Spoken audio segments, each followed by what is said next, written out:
ప్రభు కిరణ్ అని పెట్టారు ఇక్కడ, కానీ నా పేరు ప్రభు కిరణ్ అనే పేరు పుట్టుకతో లేదు. నేను వరంగల్ జిల్లాలో నక్సల్ మరి అంటే నక్సలైట్లను ఒక్కొక్క ఇంటి నుండి అడవికి పంపించిన ఏరియా ముగిల్చెర్ల, ముత్యాలపల్లి, గీసుకొండ, మన్నుగొండ, చంద్రేపల్లి, నాగేపల్లి, ఏ గ్రామాన్ని తట్టిన నక్సలైట్లను అందించిన గ్రామాలు ఉన్నాయి ఇక్కడ. అలాంటి గ్రామంలో అమ్మకు 9 సంవత్సరాలు, నాన్నకు 12 ఏళ్ల వయసులో పెళ్ళయింది.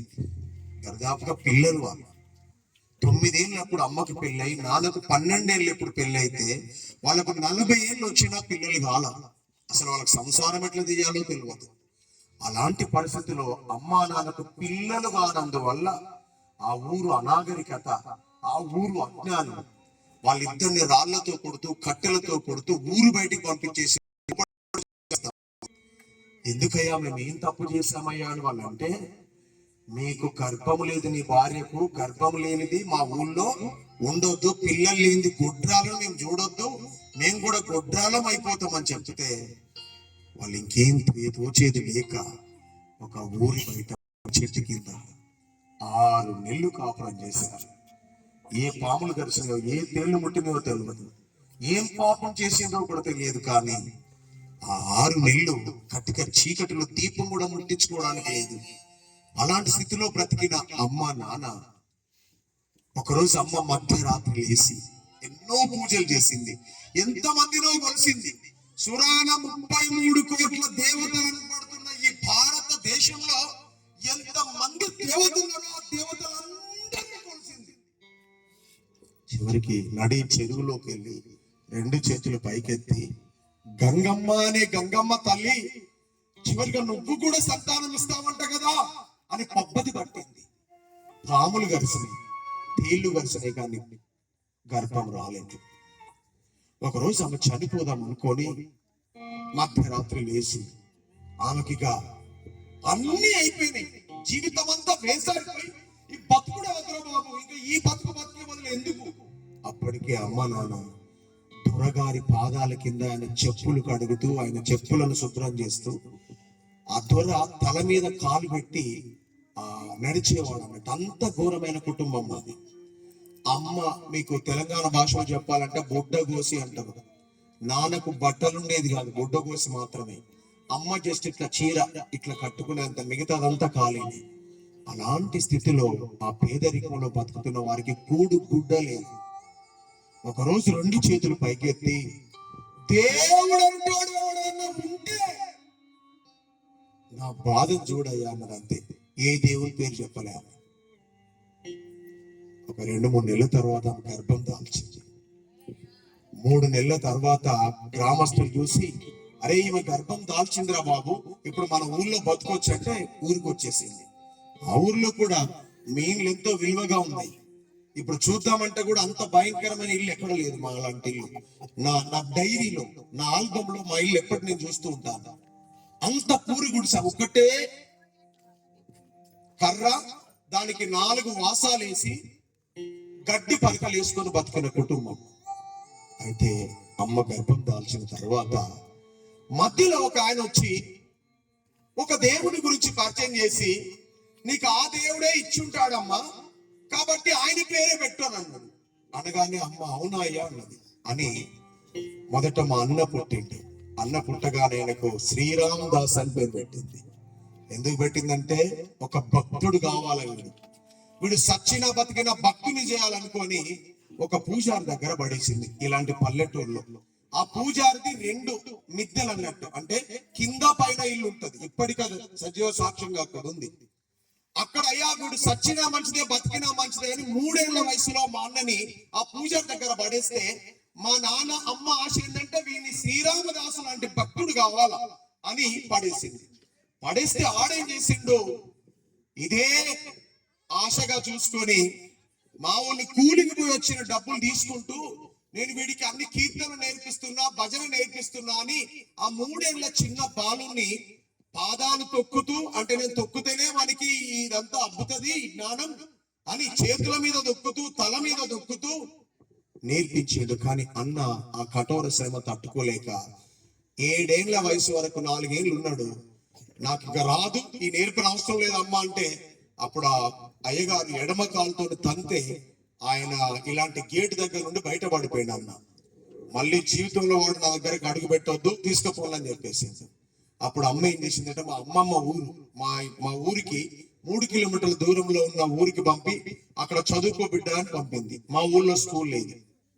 అన్న పుట్టిన 10 సంవత్సరాలకు ఇగో మాట్లాడుతున్న ఈ ప్రభు కిరణ్ అంటే ఆయన పుట్టాడు. కానీ అమ్మ ఏం పేరు పెట్టిందో తెలుసా? వాడన్నా భక్తుడు గాల, వాడు శ్రీరామ్ దాస్ అని పెట్టాను, వాడు భక్తుడు గాల, వీని పేరు ఖచ్చితంగా భక్తుడే కావాలా, లేకపోతే వీని చంపేస్తాం మేమే అని నాకు రామ్ బాబు అని పేరు పెట్టింది. ఇప్పటికీ నా సర్టిఫికెట్ లో, నా ఎంఏ తెలుగు లిటరేచర్ లో రామ్ బాబు అనే ఉంటది, నా ఐడి కార్డు రామ్ బాబు అని ఉంటది. సో నన్ను పోలీసులు చెక్ చేసినా రామ్ బాబు అని ఉంటది అనే పేరు పెట్టి నన్ను 2 ఏళ్ల వయసులోనే పాలు మార్పించేసి పూజారి దగ్గర పడేసింది. సంపద చంపాయ, నీ చేతిలోనే కావాలా, కానీ వాడు భక్తుడు కావాలి. దేవుడు ఏం చేశాడో తెలియదు. ఆ భక్తుడు నేర్పిస్తున్న పాటలన్నీ నరానికి ఇంకిపోయినాయి. అప్పటికే 3 సంవత్సరాల వయసులోనే రేడియో స్టేషన్ తీసుకుపోయింది. 4 ఏళ్ల వయసులో దూరదర్శన్ దగ్గర తీసుకుపోయి పాటలు పాడిస్తున్నారు. భజన చేసేవాడిగా తయారయ్యాను. ఆ భజన, నేను ఏ దేవుడైతే మా అమ్మ పేరు పెట్టిందో ఆ దేవుని భక్తునిగా మారిపోయి చివరికి రామ్ బంటు అనే పేరుతో ఊరందరూ పిలుచుకునే పరిస్థితి వచ్చింది. 7 ఏళ్ల వయసుకి వచ్చినాను. 6-7 సంవత్సరాల మధ్యలో ఉన్నాను. ఊరు వాళ్ళందరూ చనిపోయినా బ్రతికినా, ఏ ఇంట్లో పురుడైనా, ఏ ఇంట్లో పుట్టిన దినమైనా నన్ను తీసుకుపోయి పాటలు పాడించి, అక్కడ కాలువ ఉంటే, అంటే అప్పుడు కాలువ లేదు, మురికి కాలువలు అంటే జాలార్లు అనేవాళ్ళు తెలంగాణ భాషలో. జాలారి అంటే మురికి నీళ్ళని పోయి గుంత, ఆ గుంత దగ్గర కూర్చుని పెట్టి నాకు అన్నం పెట్టేవాళ్ళు. పాటలు మాత్రం మంచిగా వినేది, అన్నం మాత్రం అంటూడని పెట్టేది. నాకు ఇంకా గుర్తమ్మా, ఒక దొర, ఒక వెలమ దొర ఆకలవుతుందయ్యా అంటే దగ్గర పెట్టకుండా వాడి పెంట దగ్గర తీసుకుపోయి ఒక న్యూస్ పేపర్ లో అన్నం పెట్టాడు. ఆకలికి తింటూ ఉంటే న్యూస్ పేపర్ అన్నం కలిసి తినేశాను. ఆకలికి అలమటించి, మీరు యూట్యూబ్ లో ఆట పాటలాడు వయసు అనే పాట పాడాను. దాంట్లో ఎంగిలి విస్తళ్ళ పైన ఎగబ్రాకెదబోయి నీవు అన్నం దొరకక అలాంటి బతుకులో ఉన్నాను నన్ను. ఇక మా ఊరికి నేను ఎప్పుడైతే 6 సంవత్సరాల వయసుకు వచ్చానో, మా ఊరికి ఒక అమ్మగారు, ఈ నల్గొండ జిల్లా కేతపల్లి నుండి ఒక అమ్మ మా ఊరికి వచ్చి ఆ ఊళ్ళో ఉన్న అనాగరికత చూసి చలించిపోయి, ఈ ఊళ్ళో 1 నుండి 5వ తరగతి వరకు పాఠశాల కట్టాలనే ఆశతో ఒక చిన్న స్కూల్ కట్టింది. కట్టి పాఠశాలకు పంపమని ఇల్లు తిరిగితే ఎవరు పంపట్లేదు. 1 సంవత్సరం అంతా ఆగింది. ఆగిన తర్వాత మరో సంవత్సరంలో పిల్లలు ఎవరు స్కూల్కు పోవట్లేదు. ఊరి బయట నేనే ఆ పిల్లలకు భజన నేర్పిస్తూ ఉన్నా. మా ఊరు దొర దగ్గరికి వెళ్ళి ఆమె అడిగింది, ఇక ఊళ్ళో స్కూల్ కట్టాను, ఆ స్కూలు ఏ పశువుల కొట్ట అవుతుందయ్యా, మీ ఊళ్ళో పిల్లలు స్కూల్కు రారా అంటే, ఆ దొర ఇదిగో పలాని రామ్ బంటును పట్టుకుంటే పిల్లలందరూ స్కూల్ రమ్మా. అప్పటికే ఎనిగిన లాగు, చీముడు కారుతున్న ముక్కు, చింపిరి జుట్టు, పిన్నిసులు పెట్టుకున్న బట్టలు. మీరు ఆ సీన్ చూస్తే చెప్తేనే మీకు అర్థమవుతుంది. కట్టుకోవడానికి కూడా బట్టలు లేని పరిస్థితి. 3 సార్లు నన్ను ఆమె పట్టుకునే ప్రయత్నం చేస్తే, ఆమె తెల్ల బట్టలను చూసి మా ఊరోళ్ళందరం ఏమనమో తెలుసా? పిల్లల తెల్ల దయ్యం మన ఊరికి వచ్చింది. ఇన్ని రోజులు నల్ల దయ్యాలుండే, తెల్ల దయ్యం వచ్చిందని భయపడ్డాం. కానీ ఆమె యేసు ప్రభువుని నమ్మిన బిడ్డ. మాకు తెలియదు ఆమె ఏం చేస్తుందంటే, మమ్మల్ని పట్టుకొని స్కూల్లో పాఠాలు నేర్పడానికి చాలా ప్రయత్నం చేస్తుంది. కానీ మేము ఆమెకు దొరకట్లేదు, ఎందుకంటే ఆమె ఎక్కడ తీసుకుపోయి అమ్ముకుంటుందో అని. ఒక రోజు అమ్మ తల్లి కొద్దిసేపు మాట్లాడు. ఆమె ఏం చేసిందంటే, మమ్మల్ని అమ్ముకుంటుందేమో భయపడుతుంటే వెనుక నుండి వచ్చి నన్ను పట్టుకుంది. ఒక రోజు పిల్లలందరూ పరారైపోయారు. నా కంపు వాసన, నా భయంకరమైన పేదరికం నన్ను పట్టుకొని ఆమె దగ్గర ఉన్న, ఇంకా నాకు మీకు తెలుసో లేదో, ఎంతమందికి 40 years ఉన్న వాళ్ళు ఉన్నారు ఇక్కడ, నిమ్మ చిలుకలు అని చిన్నప్పుడు అమ్మేవాళ్ళు. ఇట్లా అర్ధచంద్రాకారంలో ఉండేది. పెద్దవి తీసుకొని వచ్చి నా జేబులో పెట్టేసింది. చినిగిపోయిన జేబులోనే పిన్నిస్ ఉంది ఆ జేబుకి పెట్టి, నీకు ఇలాంటి ఎన్నో ఇస్తారా అని నన్ను ఎత్తుకొని, ఆమె కట్టుకున్న స్కూల్ ప్రక్కనే ఉన్న దాన్ని ఫాతిమా నిలయం, ఇప్పటికి ఆ పేరు అక్కడే ఉంది, ఆ నిలయంలోకి తీసుకెళ్లి నాకు స్నానం చేయించి నాకు కొత్త బట్టలు వేసి ఆమె చేతులతో నాకు అన్నం తినిపించిన ఆ చెప్తుంటే నాకు ఇంకా ఆ దృశ్యం కనబడుతూనే ఉంది. అసలు నన్ను పట్టుకున్నోడే లేడు.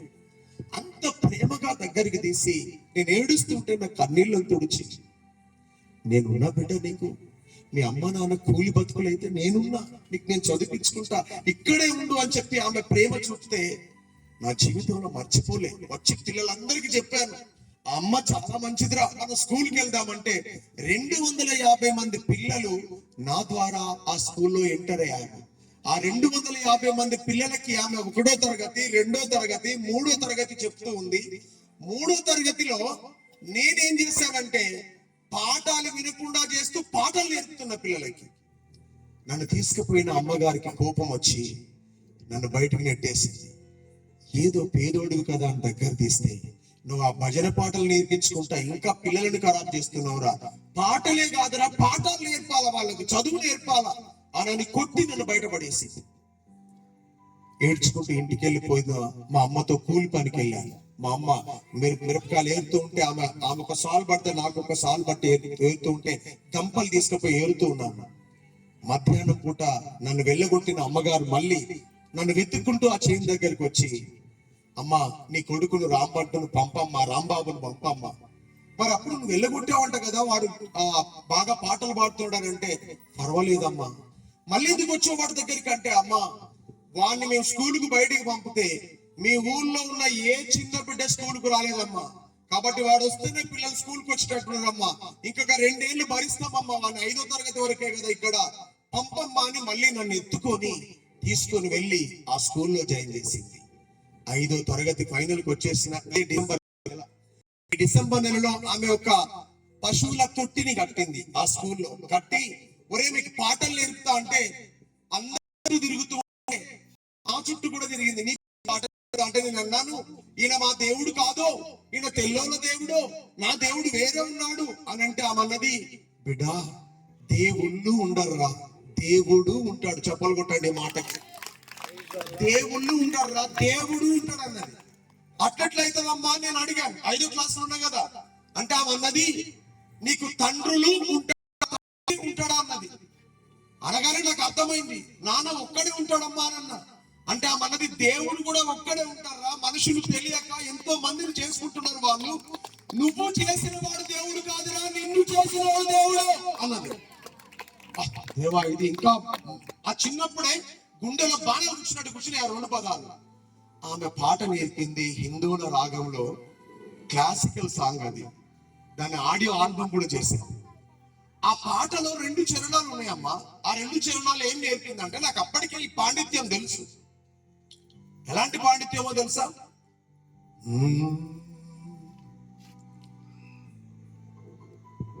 అనినం గన్నులు జేవురింప నగరం బల్లాడ వేలపున పునరుద్ధ ప్రకోటి భుజంగ యుగలి పోత్కార ఘోర లలోట పలకం బందంద కర్మాపములు చినికంగంతు దిదృక్ష రూక్షణయన క్షేళ కరాన ధ్వని త్వమేవ మాతా చ పీత త్వమేవ బంధు చ సఖా త్వమేవ విద్యా ద్రవిణం త్వమేవ మమ దేవ దేవ. ఒకటన్నా అర్థమైందా మీకు? కానీ వినడానికి మంచిగా ఉంది కదా, ఏం అర్థం కాదు. నాకు కూడా అసలు మొన్నటి వరకు కూడా అర్థం కాల. మెల్లగా తెలుగులో ఒక్కొక్కటి చదివితే అర్థమైంది. ఆ అర్థం ఒకటి దేనికి అర్థమైందంటే భయంకరమైన అర్థం అది. అయినా నేర్చుకున్నాను. ఆ పాటలే గుర్తుండి ఇవ కొత్త పాట నేర్పింది. ఆ పాటలో నాకు అర్థం ఏం తెలిసిందంటే, నేర్పిస్తుంటే వారం రోజులు నేర్పింది, క్రిస్మస్ కు పాడాలని. నేను అడిగాను, అమ్మా పరలోకములో ఉన్న దేవాతి దేవుడే మనిషిగా ఈ భూమి మీద పుడుతున్నాడా అందాను. నేను దేవుడు మనిషికి ఇట్లా పుడతాడమ్మా అంటే, ఒరే ఆ దేవుడే యేసు ప్రభుగా ఈ లోకంలో పుట్టాడన్నది.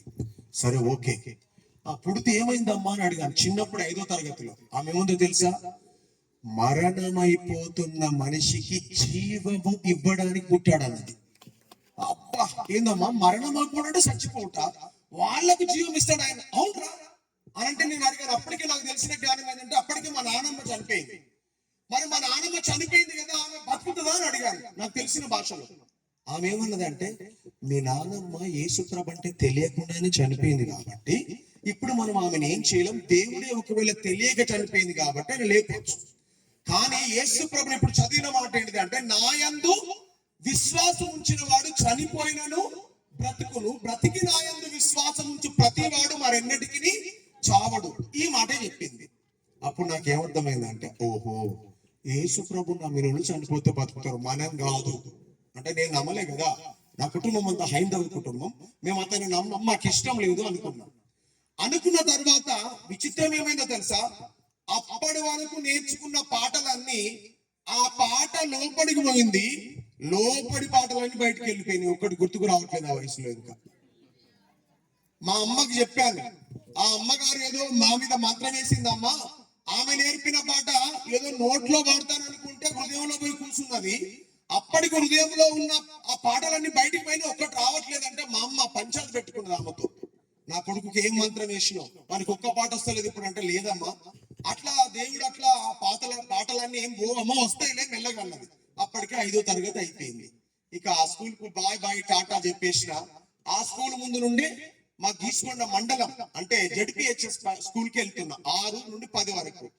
6వ క్లాస్కి వెళ్ళాను. 7వ క్లాస్ ఆగస్టు నెల వచ్చింది.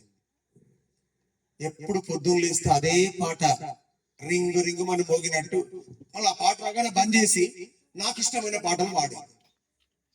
ప్రతిరోజు ఆ పాట గుర్తుకొచ్చేది. ఆ 2 పదాలు గుర్తుని ఏంటంటే, దేవుడే మనిషిగా యేసు ప్రభుగా ఈ లోకాన పుట్టాడు, మనుషుల పాపపు మరణం నుండి ఆయన జీవములోనికి నడిపిస్తాడు. ఇది బాగా గుర్తుంది. 7వ తరగతి అమ్మ, బాగా రాత్రి వర్షం పడ్డది. మా పూరి గుడిసె అంతా ఉరుస్తుంది. రాత్రి అమ్మ ఏం చేసిందో తెలుసా అమ్మా, నా పైన బేషన్ అంటే తెలుసు కదా, స్టీల్ బేషన్ చేతులు అట్లనే పెట్టుకున్నది అమ్మ రాత్రి. ఆమె చేతులు తడుస్తున్నాయి, తల తడుస్తుంది. నన్ను నా పుస్తకాల సంచి ఒళ్ళో పెట్టుకొని అన్న తడిసిపోయిండు, నాన్న తడిసిపోయిండు, అమ్మ తడిసిపోయిండు. నాకు ఇంకా గుర్తుంది ఆ స్థలం. పెట్టుకుందాం అందుకని ఆ వాన కురియగా గుడిసె లోపల నన్ను కాచిందిలే, తను ప్రాణముగా ఒడిలో పెట్టుకొని నన్ను పెంచిందిలే అని ఒక చరణం రాస్తున్నాయి. ఈ మధ్యలో ఆమె తడిసిపోయి నా పుస్తకం గొడవలో నన్ను దాడుకున్నా. గుడిసంతా ఉరవడమే, నానేమో వృషి నీళ్ళని బయట వాడేయడం. మా బతుకంతా అంతే. ఇంకా అలాంటి స్థితిగతిలో రాత్రంతా పనిచేశారా. 4 గంటలకే దొరకు పనికి వెళ్ళిపోయారు నన్ను వదిలిపెట్టి.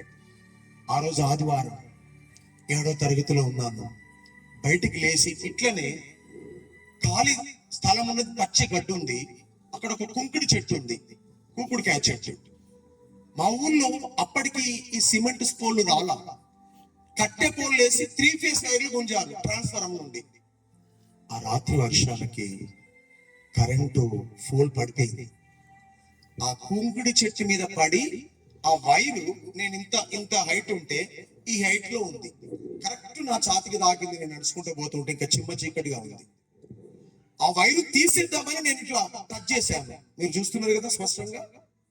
ఈ చేతికి ఇంకా నా వేళ్ళు ఇంకా చక్కగా రావు, వీటికి దీనికి. దాన్ని ఏదైతే పట్టుకున్నానో ఆ వైరుకి పట్టుకొని ఒక్క నిమిషంలో నాకు పట్టుకున్నప్పుడు చూపు పనిచేసింది. వెంటనే కరెంట్ వైరుకు పట్టుకొని ఇట్లా నా బాడీ అంతా వైరు కింద ఉన్నది, నేను దాన్ని కత్తుకొని 2 నిమిషాలు మెదడు పనిచేసింది. అంటే కంటి చూపు లేదు, నోటి మాట రాదు, మెదడు పనిచేస్తుంది. ఎట్లా చేస్తుంది అంటే ఆలోచన వస్తుంది, ఏమని, నేను చనిపోతున్నా, ఇక నన్ను ఎవరు బ్రతికించరు, ఇక చిమ్మ చీకట్లు ఎవరికి కనిపిస్తలేదు. నేను ఇంత ఘోరంగా కరెంటు పోయి కత్తుకొని పోయాను కదా దేవుడా అనుకుంటున్నా. అనుకొని నాకు అమ్మా నాన్న నేర్పిన దేవుళ్ళందరినీ జ్ఞాపకం చేసుకుంటున్నా. ఒక్కరు కనిపించట్లేదు, ఒక్కరి మీద ఆశ రావట్లేదు. నాకు ఇష్టం లేని యేసయ్య పాట వినబడుతుంది చెవులో, చిన్నప్పుడు నేర్పించిన పాట. అదెవరో రేడియోలో వార్త విన్నట్టు వినబడుతుంది. అప్పుడు నాకు మాట గుర్తుకొచ్చింది, ఏమని, అప్పుడు ఆమె యేసయ్య మాటనే పాటగా నేర్పింది, ఈ మాటనే పాటగా నేర్పింది. పాటగా నేర్పితే అప్పుడు అనిపించింది చనిపోయిన వారిని తిరిగి లేపే దేవుడు ఆయన. ఓ ఇప్పుడు నేను చనిపోతున్నా కదా, మరి నన్ను లేపుతాడా? క్వశ్చన్ వచ్చింది అంతే. పెద్ద డౌట్ కూడా వచ్చింది. ఏమనంటే, నేను ఆ దేవుణ్ణి బాప్తిసం తీసుకోలే, ఆ దేవుని బైబుల్ లేదు, ఆ దేవుడు మా ఇంట్లో లేడు, మేము క్రిస్తాను వాళ్ళమే కాదు. అమ్మా ఇక్కడ ఒక సత్యం చెప్పాలి. అప్పటికి నాకు తెలియదు ఆయన నమ్ముతేనే సహాయం చేసే దేవుడైతే దేవుడే కాదమ్మా. నువ్వు నమ్మినా నమ్మకున్నా నీ మీద వర్షం అందరి మీద సమానంగా కురిపిస్తున్నాడు. కాబట్టి అప్పటికి నాకు డౌట్ వచ్చింది, ఈయన నన్ను బతికించలే, ఎందుకంటే నేను నమ్మినా బాగుండు, అమ్మగారు చెప్పినప్పుడు నమ్మినా బాగుండు అనుకున్నా. ఇక నాకేం తెలియదు. ఆ పాట గుర్తుకొచ్చినప్పుడు ఒక సీన్ జరిగింది. నాకేందో తెలుసా, ఈ వైరును నా ముందు ఒక వ్యక్తి నిలబడి ఆ పాటను గుర్తుకొచ్చినప్పుడు ఆ కరెంటు వైర్ ఎవరో లాగినట్టు అనిపించక, ఆ పాట గుర్తుకొచ్చినప్పుడు ఆ వైర్ నాకు తాకినట్టు లేదు, అది నాకు దూరం చేసినట్టు అవుతుంది, అప్పుడు ఊపిరి వచ్చినట్టు అవుతుంది. కానీ ఎవరు వస్తారు వీడికి ఏం కనిపించలేదు. అంతే, ఇక నాకేం తెలియదు. 4:30కు ఉదయకాలం పడిపోయిన వ్యక్తిని ఉదయం 8 గంటలకు మా ఇంటి ప్రక్కన మా పెద్దనాన్న కూతురు వచ్చి ఇంట్లో డస్ట్ అంతా ఊడ్చి పెంటలో పడేయడానికి ఆ పెంట దగ్గర నేను పడిపోయాను. ఆమె డస్ట్ అంతా చీపురుతో తీసుకొచ్చి పడేసి పోతున్నప్పుడు స్మెల్ వస్తుంది ఆమెకు, కరెంటు వైర్ స్మెల్, మనిషి స్మెల్, కాలిపోతున్న స్మెల్ వచ్చి నన్ను చూసి బోరు అని వచ్చారు. ఒరే రాంబాబా కరెంటు వైర్ మీద పడి పొద్దున్నే చనిపోయాడు, వేలాడుతున్నాడు. ఇంకెవరు దగ్గరికి రాలేదు, దూరం నుండి చూస్తున్నాడు. ఎందుకంటే పచ్చి నేల, ఒక వైరు నాకు తాకి సైడ్ ఆనుతుంది, మిగతా వాళ్ళందరికీ షాక్ వస్తుంది దగ్గరికి వస్తుంటే. 5, 6, 7, 8 గంటల వరకు, ఉదయం 8 గంటలకు వాళ్ళు వచ్చి ఆ శవాన్ని తీసి ట్రాన్స్ఫారం బంద్ చేసి, ఆ శవం ఎట్లుందంటే తల కాళ్ళు ఇట్లా కలిసి మధ్యలో వైరు ఊడబెక్తే వైర్ తీసేస్తే ఆ వైర్ కు ఇక్కడ నా చాచ దగ్గర ఉన్న స్కిన్ ఊడొచ్చేసింది, లోపల ఉన్న స్కిన్.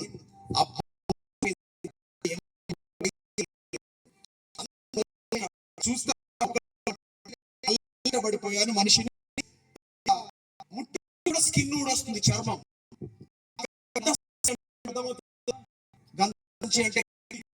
అంటే మీరేమంటారు,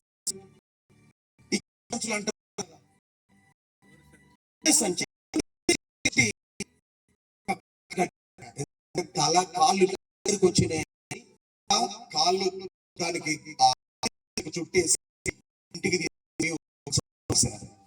త్వరగా సమాజ్ చేయాలి అని చుట్టి, బట్టలు ఉప్పడానికి కూడా లేవు, అదే షర్ట్ అదే నెక్కర్ కాలిపోయి దానికి స్కిన్ కత్తింది. ఒక పెట్టెను తయారు చేశారు, దాన్ని వేసేసారు. మధ్య ఎండ్ అవుతుంది, శవాన్ని లేపండి డప్పులు కొడుతూ అని పాలు వారిని పట్టుకొని లేపే పరిస్థితి, లేపుతూ ఉన్నాను. ఎప్పుడైతే వాళ్ళు లేపుతూ ఉన్నానో అది ఇంకెవరు లేదా.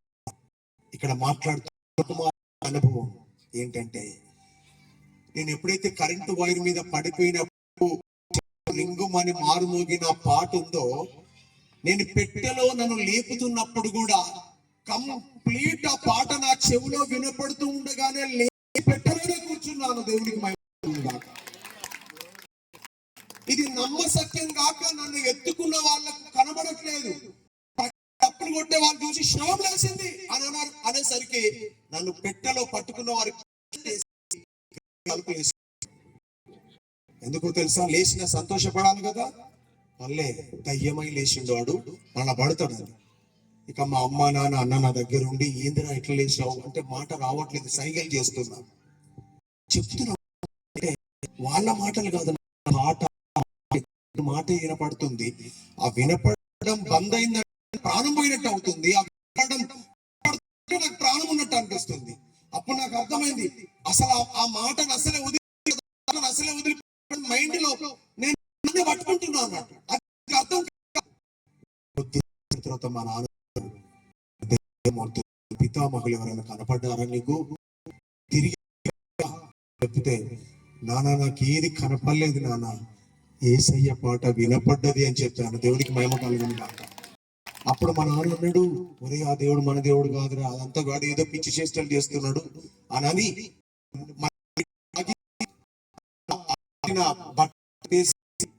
ఒక బండ మీద కూర్చుండబెట్టారు. సాయంత్రం 4 అవుతుంది, మా ఊరు పూజారి వచ్చి వాడు ఎందుకు లేచాడు, ఏం చెప్తున్నాడు, ఇప్పుడు వాడు బతికి ఏమంటున్నాడు అంటే, మా నాన్న అన్నాడు, ఏదో ఏసులో పాట వినపడి లేచిండు అట్లయ్యా అంటే, మా పూజారి అంటున్నాడు, మా ఊరు పూజారి, నో ప్రాబ్లం, వీడు మళ్ళీ చచ్చిపోతాడు, సాయంత్రం సూర్యుడు అస్తమించిన వరకే వీళ్ళు మళ్ళీ తీసుకుపోండి, పెట్టినట్లే పెట్టండి, డప్పులు కొడుతూనే ఉన్నాడు అన్నాడు. అప్పుడు మా నాన్న అతని కాళ్ళ మీద పడి, అయ్యా బతికిన వాడు బతకాలి కదా, ఎందుకు చచ్చిపోతాడంటే, వాడు యేసుప్రభు పేరు చెప్తుండు, పరాయి దేశస్తుని పేరు, ఆ పరాయి మతం పేరు చెప్తుండు అని అంటే, ఏ దేవుడు అయితేందయ్యా, నా బిడ్డను బతికితే చాలు కదా, నా కన్న తండ్రికి అదే ఉంటది కదా అంటే, నీకు తెలియదు, అదంతా వట్టిదే అని చెప్పి వెళ్ళిపోయింది. మా వాళ్ళు పెట్టిన అట్లే పెట్టారు, డప్పులు అట్లే అయింది, నడవడం ప్రారంభించాను. దేవుడికి మహిమ కలుగును గాక.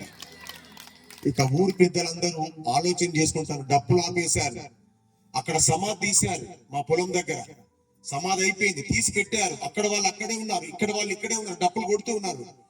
మా ఊరు పెద్దలు కూర్చొని ఏం ఆలోచన చేస్తున్నారంటే, ఇది ఏం శక్తి ఇది, మరి ఇక్కడ పెట్టెని ఏం చేయాలా, తీసిన ఖాళీ సమాధిని ఏం చేయాలా, ఎవరిని పెట్టడానికి ఉండదు కదా, అట్లా ఖాళీ ఉంటే రోజుకొక వ్యక్తిని భూదేవి హారం అడుగుతుంది అని చెప్తే, అప్పుడు ఇంకొక పూజారి ఇంకో ఊరు నుండి తీసుకొచ్చి ఎట్లనే సమస్య ఎట్లా పరిష్కరించాలంటే, ఏదో లేదు, ఏ దేవుడో రక్షించాడు వాడిని, మరి ఇప్పుడు దీనికి ఒకటే మార్గం ఉంది. ఏ మార్గం ఉందంటే, వాళ్ళ ఇంట్లో ఉన్న ఒక జంతువును గాని పక్షిని గాని అతని మీదకి వెళ్ళి 3 రౌండ్లు, పెట్టె మీదకి వెళ్ళి 3 రౌండ్లు తిప్పి కోసి ఆ రక్తంతోనే దాన్ని పెట్టెలో పడేసి దాన్ని డప్పులు కొడుతూ తీసుకొని పోయి సమాధి చేయండి అంటే, సాయంత్రం 6 గంటలకు నా బదులు నా మీదికి వెళ్ళి తిప్పి నా కోడి పెట్టె నా పెట్టెలో పెట్టి డప్పులు కొడుతూ తీసుకెళ్లి దాన్ని సమాధి చేస్తే, యేసయ్య 40 ఏళ్ల వరకు కూడా నన్ను ఇప్పుడు సజీవుగానే పెట్టాడు. దేవునికి మహిమ కలుగును గాక.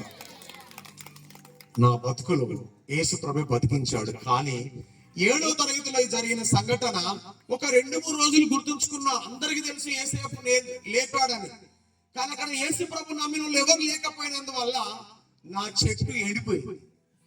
యేసు ప్రభు అంటేనే మర్చిపోయాను. 9వ క్లాస్ 9వ క్లాస్కి పోయాను. 9వ తరగతిలో అక్టోబర్ నెల దసరా హాలిడేస్ వచ్చినాయి. మా స్కూల్ జెడ్పీఎస్ఎస్ స్కూల్ కదా, అంటే 10వ తరగతి వరకు ఉంటది కదా, 10 గ్రామాలలో వస్తారు ఆడికి. ఒక గ్రామస్తులు నా దగ్గరికి వచ్చి, ఒరే అక్టోబర్ నెలలో పలాని హన్మకొండలో యూత్ రిట్రీట్ జరుగుతుందంటే, నాకు యూత్ రిట్రీట్ అంటే తెలియదు, అంటే అక్కడ ఏం చేస్తారంటే పాటలు పాడతారా అన్నాడు. అయితే నేను కూడా వస్తాను, పాటలు అంటే నాకు ఇష్టం కదా.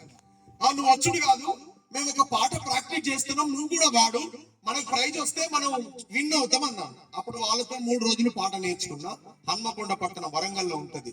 హన్మకొండ పట్టణానికి వెళ్ళి 3 రోజుల యూత్ రిట్రీట్ లో పాల్గొని ఫైనల్ డే మేము పాట పాడితే ఫస్ట్ ప్రైజ్ మాకే వచ్చింది. మా గ్రూప్ కి వస్తే ఏం చేసి అందరూ వెళ్ళిపోయారు, మేము మాత్రం ఉన్నాం. ఎందుకంటే లాస్ట్ కి బహుమతి ఇస్తారు, షీల్డ్.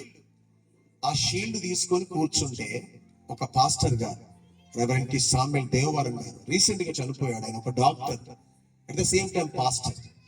ఆయన వాక్యం చెప్తూ, ఇంట్లోనే మంది ఉంటే, పాతాళములో నుండి నిన్ను పైకెత్తాడు, సజీవుడుగా దేవుడు నిన్ను లేపాడు అని వాక్యం చెప్తాడు. ఆయన ప్రభు కిరణ్ రాంబాబు అని ఏం చెప్పలేదు, వాక్యం చెప్పుతూ ఆయన స్వభావం ఏంటిదంటే, కొన్ని స్వభావాలు ఉంటాయి. ఆయన ఇట్లా ఏం చూపెడుతూ నా దగ్గర ఎక్కువసేపు ఆపుతున్నాడు నేను కూర్చున్న ప్లేస్ లో. అప్పుడు నాకు గుండెలు బెడల్బంటుంది. అవును, చనిపోయి లేచింది నేనే, లేపింది యేసుప్రభు నిజంగానే, కానీ నేను ఎట్లా మర్చిపోయానేది. ఇప్పుడు దేవుడు ఆయనతో మాట్లాడిస్తూ ఏం నాపైపై చూపెడుతుండని అందరు వెళ్ళే వారికి చూసి అందరు వెళ్ళి అన్నం తింటున్నారు, నేను మాత్రం ఆయన దగ్గరికి వెళ్ళాను.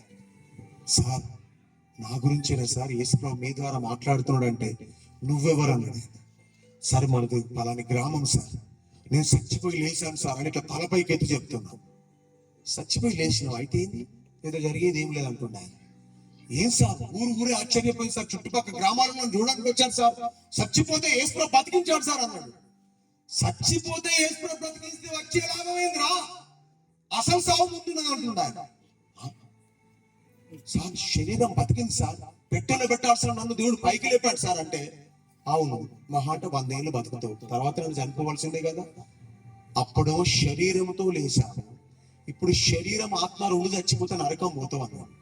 నరకం అదే సార్, నాకు ఇంత మంచిగా యేసు ప్రభు లేపిన తర్వాత నాకెందుకు నరకం సార్ అంటే, ప్రాణంతో లేపాడు నిన్ను, కానీ నువ్వు పాపముతో చచ్చిపోతే నిత్య నరకం పోతావయ్యా. ఆ పాపం తీసేసుకుంటే నువ్వు బతికినందుకు ఏమైనా లాభం ఉంటుంది అన్నాడు. అప్పుడు నాకు అర్థమైంది ఏంటంటే, అమ్మ చచ్చిపోయి బతికినా ఇప్పుడు లాభం ఏం లేదురా బాబు, చచ్చిపోయి బతికించింది యేసు ప్రభే, కానీ అసలు సావు నుండి బతికించేది ముందున్నది అన్నాడు. అదేంటిదంటే, నేను నా పాపాన్ని ఒప్పుకొని విడిచిపెడితే ఇక నాకు సావే లేదంట. దేవునికి మహిమ కలుగును గాక. అది నన్ను బాగా అర్థం చేసుకున్నది, నాకు బాగా ఇష్టమైంది ఆ మాట. నేను ఇప్పుడే కాదు జీవితాంతం చనిపోవద్దా అని అడిగాను. అందుకే నీ పాపం విడిచిపెట్టి నాకు సావలేదన్నాడు అని ఈ మాట చదివాడు. చనిపోయిన నువ్వు బ్రతుకుతావు, ఇక మరెన్నటికి చావు నీకు లేదు. ఒకవేళ నువ్వు యేసు ప్రభు నమ్ముకొని నీ పాపాలు ఒప్పుకోకుండా మళ్ళీ చచ్చిపోతావు. అందరూ చనిపోయినట్టే, నేను చనిపోతావు, నువ్వు చనిపోతావు. నేను యేసు ప్రభు నమ్మి నా పాపాలు ఒప్పుకొని విడిచిపెట్టిన కాబట్టి నాకు చావు లేదు. నేను మరణించిన నా సమాధి మీద నిద్రించాడని రాస్తారు. నువ్వు చనిపోతే కథం, ఇక నీ చాప్టర్ నిత్య నరకమే అని చెప్పాడు. అప్పుడు భయం అయింది. యేసు ప్రభు దగ్గర పోయి కళ్ళు మూసుకొని 2 మాటలు అడుగుతూ ఉన్నాను. దేవుడా, నన్ను బతికించింది నువ్వే కదా అంటే, ఆయన ఆలోచన చెప్తుండే ఏమనంటే, అవునరా బతికించింది నేనే, కానీ కేవలం శరీరంలో బతికించడమే కాదురా, ఆత్మలో కూడా బతికితే నీకు చావు ఉండదురా. ఆ ఆత్మలో బతకాలంటే నీ పాపాన్ని ఒప్పుకోవాలని నాకు చెప్తున్నట్టు అనిపిస్తుంది. అక్కడ చెప్పుతూ ఉంటే నాకు తెలిసిన పాపాలన్నీ కక్కేసుకుంటా, ఒప్పేసుకుంటా, ఏడుస్తూ బిగ్గరగా ఏడ్చి, నేను పాపనయ్యా, రక్తంతో నన్ను కడుగయ్యా అని అన్నా. నవంబర్ 29వ తారీఖు 1992 సంవత్సరం సాయంత్రం 4 గంటలకు ఆ పాస్టర్ దగ్గర కురికినాను. అయ్యా, నేను నా పాపాన్ని ఒప్పుకున్నా అన్నాను. ఎలా అనిపించింది నీకు అన్నాడు. ఒప్పుకున్నా గానీ యేసు ప్రభు వచ్చి కడిగినట్టు గానీ, రక్తం వచ్చినట్టు గానీ, సిలువ గానీ నాకేం కనపడలేదన్నా. పిచ్చోడా, చూసి నమ్మేవాడు విశ్వాసి కాదు. నువ్వు పాపాన్ని ఒప్పుకున్నది నిజమైతే నీ పాపాలు పోవడం కూడా నిజమే అన్నాడు. అబ్బా, ఇంత సింపుల్ సార్. అవునరా, నీ పాపం ఒప్పుకున్నావా, కష్టం, దేవుడు నమ్మదగిన వాడు, నీ పాపాలు తీసేసాడు. ఏం ఫిలిం లాగా లేదా సినిమా లాగా ఏం కనబడదు. నువ్వు ఒప్పుకున్నది నిజమైతే పాపాలు పోయినాయి అన్నాడు. అప్పుడు నాకు నమ్మకం కాదు, విశ్వాసం పుట్టింది. అమ్మా, నమ్మకం అంటేనేమో నీకు తలనొప్పి పోతేనో, క్యాన్సర్ గడ్డలు కరుగుతేనో, అప్ప కరిగింది, అప్ప తలకాయ నొప్పి పోయింది అని చూసి చెప్పేది నమ్మకం. కానీ అవేమి పోకున్నా పోయింది అని చూడకుండా చెప్పేది విశ్వాసం. అందుకనే దేవుడు చూసి నమ్మేవారు దేవుడు రాజ్యం చూడలేరమ్మా, చూడకుండానే విశ్వసించాలని అన్నాడు. ఏంది సార్ చూడకుండా ఏం విశ్వసించాలన్నా? యేసు ప్రభు నీ కొరకు పుట్టాడు, నీ పాపాల కొరకు చనిపోయాడు, 3వ దినాన్ని తిరిగి లేచాడు. ఆయన 2వ రాకడ త్వరలో రాబోతున్నాడు. నీ పాపాలు ఒప్పుకుంటూ బాప్తిసం పొందే రక్షణ, లేకపోతే నరకం, అదేం కనిపించట్లేదు నాకు. నేను దాన్ని నమ్మాను. వెళ్ళి ఆయన తీసుకుపోయి నీటిలో బాప్తిసం తీసుకుంటే మా ఊరోళ్ళందరూ వింత జంతువుని చూసినట్టు చూశారు. ఎందుకంటే మొట్టమొదటి బాప్తిసం నా గ్రామంలో నేనే నీళ్ళలో పొందుతూ బయటకు వస్తూ ఉంటే వాళ్ళు ఏం చేస్తాను, వానికి ఏం చేస్తాను, పుణ్యస్నానం చేస్తుండ్రా, గంగ స్నానం చేస్తుండ్రా అంటే, ఆయన ఎప్పుడైతే నాకు నవంబర్ 29, 1992 9వ తరగతిలో ఉన్నప్పుడు నాకు బాప్టిజం ఇవ్వగానే బయటకు వచ్చి ఆత్మచేత నింపబడిన అనుభవం నాకు కలిగింది. 1000 ఏనుగుల బలం అంటారు చూడు, అలాంటి ఎక్కడ లేని బలం నాకు వచ్చేసింది.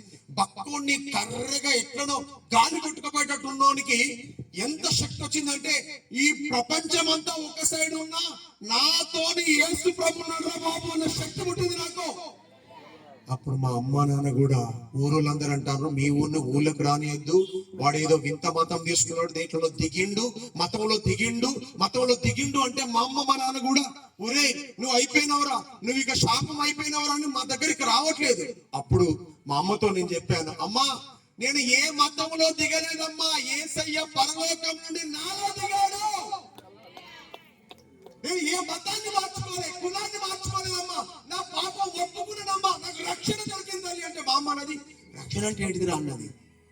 నేను ఎప్పుడు చనిపోయినా యేసు దగ్గరికి వెళ్తానమ్మా, నా పాపాలు ఒప్పుకుంటే ఆయన కడిగేసిండు, అదే రక్షణమ్మా. నమ్మి బాప్తిసం తీసుకున్న అదే రక్షణమ్మా. ఏ గుళ్ళకు పోకుండానే రక్షణ వచ్చిందా, ఏ పాటలు పాడకుండానే రక్షణ వచ్చిందండి. అవునమ్మా, నా పాపాలు ఒప్పుకుంటే చాలమ్మా, నా పాపాలు ఒప్పుకున్నా దేవుడు కడిగేసిండమ్మా. అంత బాగా ఎక్కడ నమ్ముతున్నావురా అంటే, పాస్టర్ గారు చెప్పాడమ్మా, చూడకుండానే నమ్మాలని. అంతే తల్లి. బాప్తిసం తీసుకొని పాటలు పాడుతూ మా ఊళ్ళో తిరుగుతున్నా, వీధులు తిరిగినట్టు తిరుగుతున్నా. అంతమంది తిడుతూ ఉండేవారు. తిట్టినా కూడా హ్యాపీగా పాటలు పాడుకుంటూ, నేను రాసుకున్న పాటలు ఎన్నో ఉన్నాయమ్మా, పల్లె పదాలు. ఇప్పుడు అది క్రీస్తుకై ధూమ్ధామ్ గా మారింది ఆ పాటలన్నీ. ఆ పాటలు పాడుతూ తిరుగుతుంటే ఫస్ట్ ఒక సర్పంచ్ గారు మధ్యరాత్రి వచ్చి, ఒరే రాంబాబు, ఊరులందరూ అనుకుంటున్నాను, ఏందిరా నువ్వేదో షర్లో మునిగితే నీవు భలే సంతోషం పొందుతానమాట, నీకు ఒక్క రూపాయి లేదు, గుడిసే చక్కగా లేదు, అలాంటి నీ బతుకులో ఏందిరా, ఏం జొర్రిందిరా అంటున్నాడు. నేను తలుపు తీసి, మాకు చిన్న తలుపు అంటే ఇట్లనే చిన్న గుళ్ళంతో ఉండేది, బయటికి తీసి వస్తే ఊరు సర్పంచ్, ఏం సార్ ఇంత రాత్రి వచ్చిందంటే, అరే ఊరులందరూ కోడే కూస్తున్నారా, నువ్వేదో నీళ్ళలో మునిగి బయటికి రాగానే చాలా శక్తివంతంగా ఆడుతున్నవంట, పాడుతున్నవంట, ఏం దొరికిందిరా, 25 ఏళ్ల నుండి కోట్ల రూపాయలు ఉన్నది, 100 ఎకరాలు ఉన్నది, గుట్టే నా పొలంలో ఉంది, నా భూమిలో ఉంది, ఇంత ఆస్తుండి కూడా నేను అంగలార్చుతున్నా, నాకు సంతోషం లేదురా అని అంటే, సార్ మీ పాపాన్ని ఒప్పుకుంటే నాకంటే సంతోషం మీకు వస్తుంది అంటే, ఆయన తెల్లారి ఆ పాస్టర్ని పిలువురా, నేను బాప్తిసం తీసుకుంటా, పాపం ఒప్పుకుంటా అని చెప్పాడు. తెల్లారి ఆయన బాప్తిసం తీసుకున్నాడు. దేవునికి మహిమ కలుగును గాక. ఇద్దరం బాప్తిజం తీసుకున్నాం, సర్పంచ్ గారు నేను.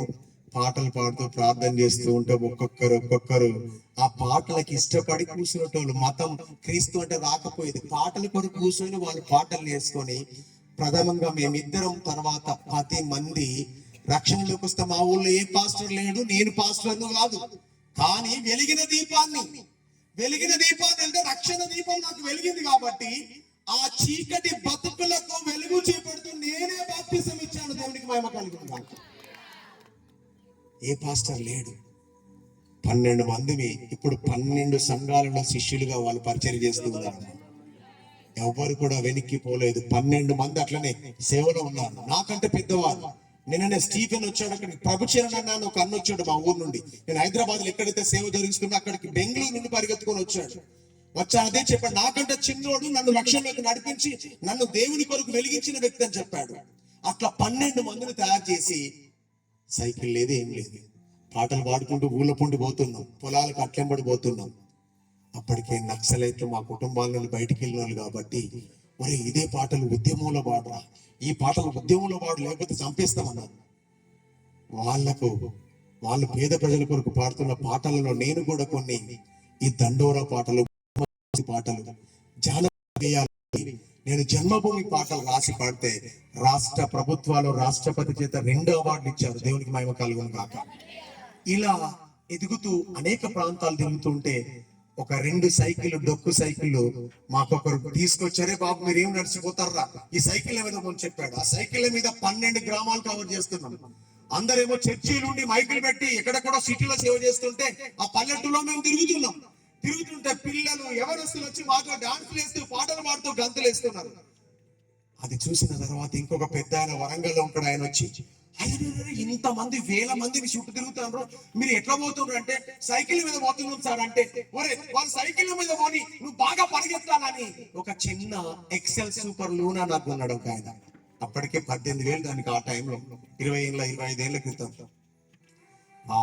దాని మీద కూడా 4 పోతూ ఉన్నాం, సువార్త సేవ చేసి వరంగల్ జిల్లా అంతా తిరుగుతున్నాం. ఇప్పుడు మీరు వరంగల్ జిల్లాలో ఏ జిల్లాకన్నా వెళ్ళి, ఏ ఊళ్ళో నన్న ప్రభు కిరణ్ మీకు తెలుసా?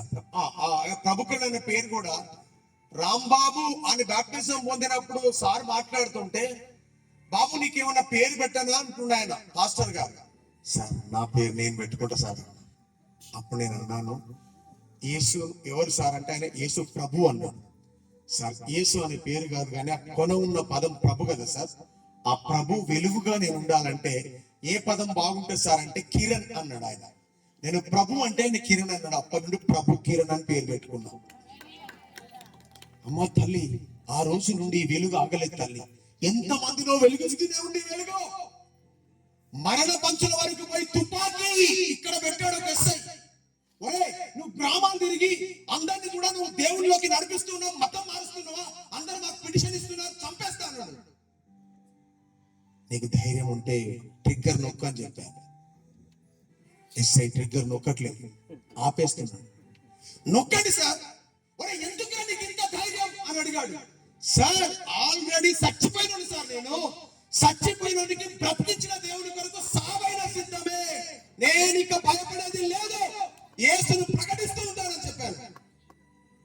పోలీస్ స్టేషన్కి రమ్మన్నాడు, కేసు పెడతా అన్నాడు. తెల్లారి పోలీస్ స్టేషన్ పోతే ఎస్ఐ ఏమంటున్నా తెలుసా? ఆ సర్పంచ్ అడిగినట్టే అడుగుతుండే, ఏమని? ఒరే, నక్సలైట్లు కూడా భయపడతారా ప్రాణం అంటే? నేను కొంచెం భయం కూడా రాత్రి చూడలేదు, చార్జ్ లైట్ పెట్టి చూసి నేను. అంత ధైర్యం నీకు ఎట్లా వచ్చింది అంటే మొత్తం పూజ చెప్పాను, యేసు ప్రభు నా రక్షకుడు, నా కొరకు ప్రాణం పెట్టాడని చెప్తే ఎస్ఐ గారు కూడా యేసు ప్రభు నమ్మాడు. దేవునికి మహిమ కలుగును గాక. అరే వెలుగు ఎక్కడికి పోయినా అనిపిస్తుంది భయ్, వెలుగుని ఎవడు ఆపలేడు. అరచేతిని అడ్డు పెట్టి సూర్యకాంతిని ఆపలేడు. యేసు ప్రభును నిజంగా నమ్మిన వ్యక్తిని ఎవ్వడు ఆపలేడు. మంట మండుతూనే ఉంది అంత చిన్న వయసులోనే. అది చూసి ఒక ఆయన, వీన్ని ఇక్కడ కాదు అన్ని జిల్లాలకు తిప్పాలని ఒక 3 నెలలు నాకు ఒక కిరాయి టాటా ఇండికా కారు నా కిరాయి ఆయనే కట్టాడు. దాదాపు 2 లక్షల రూపాయలు కిరాయి కట్టి దాంట్లో డీజిల్ పోయించి, బాబు నువ్వు ఇంకొక 4 రైతులు తిరగండి అంటే ఆ కారుతో తెలంగాణ జిల్లాలను తిరిగి యవనస్తులందరినీ లేపాను, యవనస్తులందరినీ పురికొల్పాను, దేవుని కొరకు లేపాను. చిన్నప్పటిలా యవనస్తుల సేవ కొరకు పురికొల్పి వచ్చే వారికి దాదాపుగా 10 లక్షల మంది యవనస్తులను రీచ్ అయ్యాను. 10 లక్షల మంది తెలంగాణలో. అది చూసి కొన్ని సంవత్సరాలకు ఆ పెద్ద మనిషి ఒక ఆయన, నీకు టాటా ఇండికా కాదురా, నీకు టాటా సుమో గోల్డ్ కావాలని ఒక పెద్ద కారు కొని నాకు ఇచ్చారు. ఒక్క పైసా నేను పెట్టలేదమ్మా. ఇప్పుడు మీరు చూస్తున్నారు కదా, అది కూడా పోయింది. ఇప్పుడు 23 లక్షల స్కార్పియో వచ్చింది, టాటా టాప్ ఎండ్ మోడల్. నా బతికెక్కడో మీకు తెలుసా అమ్మా? గుడిసె కూడా సరిగా లేదు. ఇప్పుడు స్టీఫెన్ వచ్చాడు, మా ఇంటికి ఎప్పుడు వస్తూ ఉంటాడు. మా విలేజ్ లో దూరోనికి కూడా లేదు అంత ఇల్లు దేవుడు నాకు ఇచ్చాడు. దేవునికి మహిమ కలుగును గాక. మొన్న ఒకరు పోతూ అంటున్నారు, ఏ దొరది ఎమ్మెల్యేది, ఏ ఎమ్మెల్యే ఇల్లు అంటున్నాడో కానీ నన్నే పట్టుకొని, ఎమ్మెల్యే దొరది కాదు సార్, యేసయ్య బిడ్డకు దేవుడు ఇచ్చిన ఇల్లు అని చెప్పాను. దేవునికి మహిమ కలుగును గాక. ఎంత గొప్ప సంగతి అండి. ఎక్కడో పడిపోయిన నా బతుకును దేవుడు ఎంతగా దీవించాడు, నా పాపాన్ని క్షమించాడు, నా బతుకును కూడా మార్చాడమ్మా. తమ్ముడు, చెల్లి, అమ్మ, అక్క, అయ్యా, మీకు నా 2 చేతులు ఎత్తి అడుగుతున్నా. ఆ వెనుక కూడా తమ్ముడు శ్రద్ధగా వింటున్నారు, చాలా సంతోషం. పాపం ఒప్పుకొని విడిచిపెట్టకుంటే ఇలాంటి లైట్లు కాదు, ఇలాంటి నా పోస్టర్లు ఎన్ని పెట్టినా దండిగా, 100 పాటలు పాడినా దండిగా. పాపాన్ని ఒప్పుకొని విడిచిపెడితే రక్షణ. ఈ రక్షణ లేకుంటే భక్తులమైన వేస్తే. కాబట్టి ఈరోజు దేవుడు మీ దగ్గరికి నన్ను ఎందుకు తీసుకొచ్చాడంటే, మా ఊరు ఇంకొక దొర వచ్చి అడిగాడు నన్ను. ఏమడిగినో తెలుసా? ఒక 5-6 ఏళ్ల కిందట, ఒరే రాంబాబు, నువ్వు ప్రభుత్వం అయినావు, మంచిగానే అయినావు, యేసు ప్రభు నిన్ను చచ్చిపోతే బతికించినందుకే కదా నువ్వు యేసు ప్రభు నమ్మినవు అన్నాడు. బాగా అర్థం చేసుకోండి. నేనేం చెప్పాను తెలుసా? యేసు ప్రభు చచ్చిపోతే బతికించినందుకు నేను యేసు ప్రభు నమ్మలే అని చెప్పాను. ఆయన అక్కడ మళ్ళా చెప్తావు నువ్వు, ఎందుకంటే యేసు ప్రభు చచ్చిపోతే బతికించిన నిన్ను, అందుకే నువ్వు యేసు ప్రభు నమ్ముకున్నావు అన్నాడు. అప్పుడు నేను ఏం చెప్పాను తెలుసా? అమ్మా తల్లి కొద్దిసేపు ఏం చెప్పాను తెలుసా? ఇప్పుడు మీకు అర్థమైందని నేను చెప్పింది. ఊరి దూరం చెవాడుతాడు, నువ్వు యేసు ప్రభుని చచ్చిపోతే బతికించాడు కాబట్టి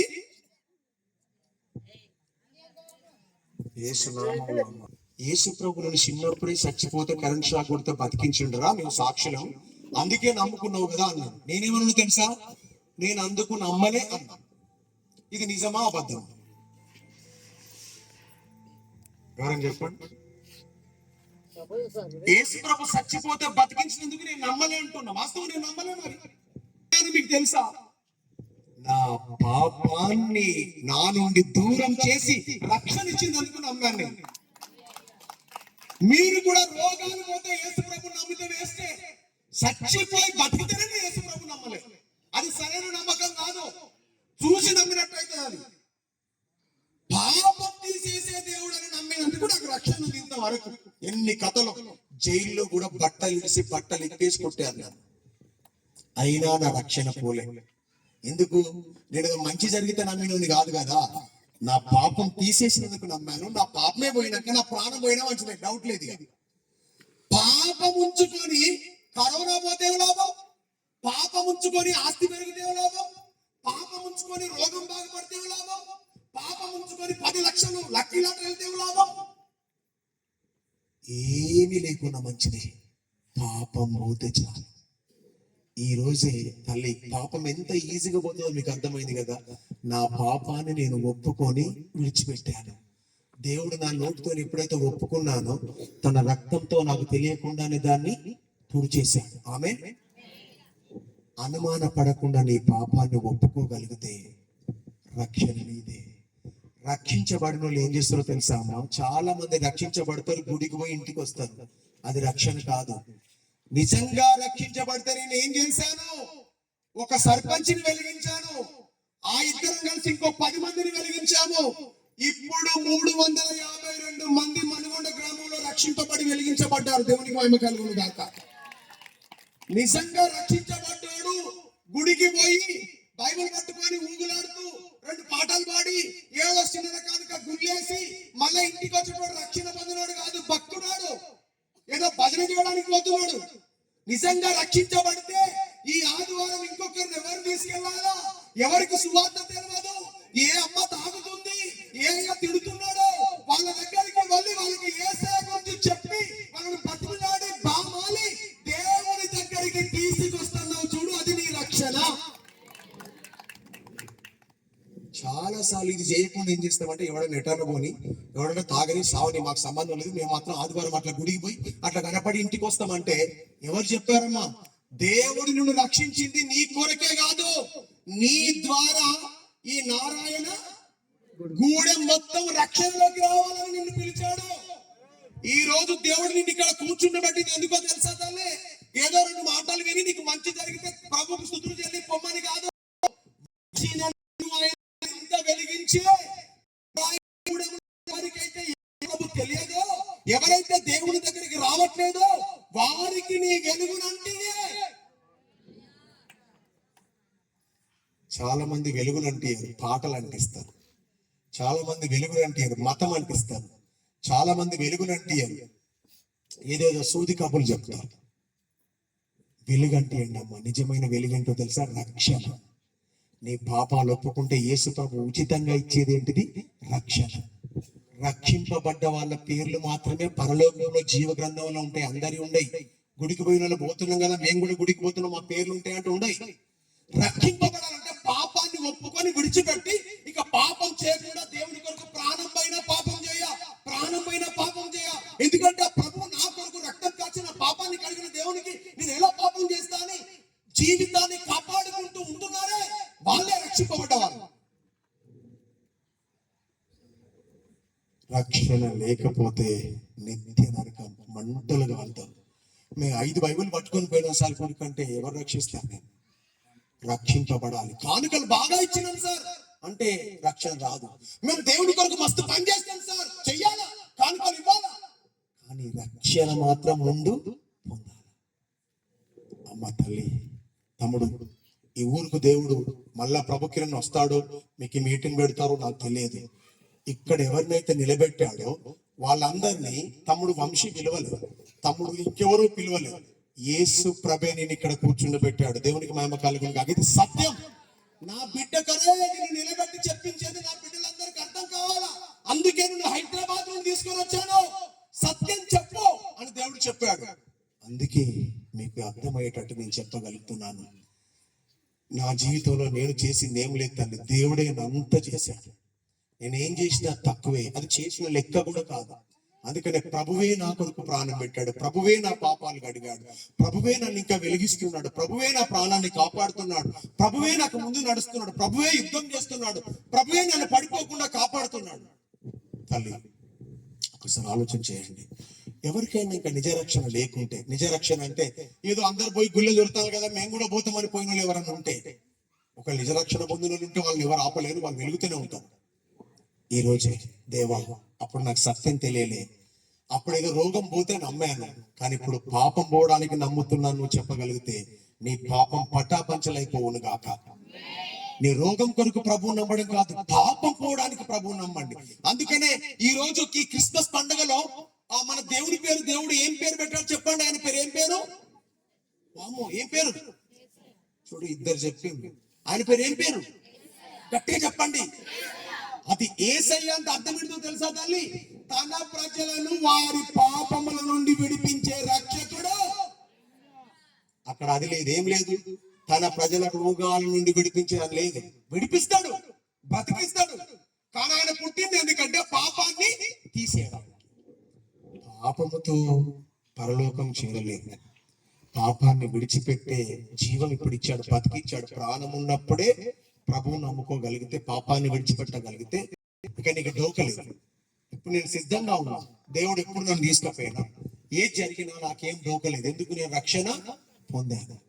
దయచేసి ఇంకా ఎవరైనా రక్షణ పొందకుండా ఉంటే దయచేసి, రక్షణ పొందకుండా ఉంటే దయచేసి మీలో లేచి నిలబడండి. ఏం సిగ్గుపడకండి. ఎందుకంటే నరకం పోయే బదులు లేచి నిలబడి, అయ్యా నాకు కూడా నిజ రక్షణ దేవుడు ఇవ్వాలి అని లేచి నువ్వు నిలబడగలిగితే, 10 మంది ముందు నువ్వు నిలబడగలిగితే దేవుడు కోట్లాది కోట్ల మందిని నిలబెడతాడు. దేవుడికి మహిమ కలుగును గాక. ఇక్కడ సిగ్గుపడితే దేవుడు అక్కడ సిగ్గుపడి బిడ్డ నా బిడ్డ కాదు అంటాడు. సిగ్గుపడకుండా తమ్ముడు, చెల్లి, అన్న, అక్క, నువ్వు ఉన్న స్థలంలో నేను ఒక పాట పాడుతుంటాను. లేచి నిలబడగలిగి దయచేసి లేచి నిలబడగలిగి